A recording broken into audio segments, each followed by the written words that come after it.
මිලියන 1210ක් රුපියල් බිලියනයකුත් මිලියන 210ක් වෙන් කරා ඒ දක්ෂිණ අධිවේගී මාර්ගයේ විශේෂයෙන්ම දොඩංගොඩ දක්වා වෙච්ච ප්‍රදේශය තුල පාර නැවත ප්‍රතිසංස්කරණය කරා. Step into a career in business. After A-levels, join IIT. Register now.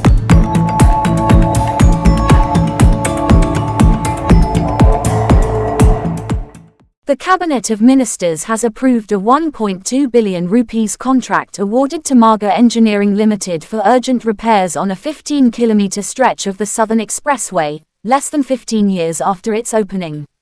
The section between Kottawa and Dodangoda has developed serious cracks and structural issues, prompting immediate resurfacing and base repairs.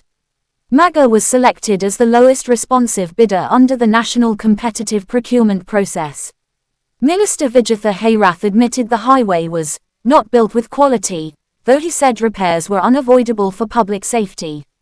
Critics, however, question why taxpayers must fund costly fixes to a project once promoted as world-class, raising concerns over poor construction standards and lack of accountability. For more latest news, subscribe to FTTV.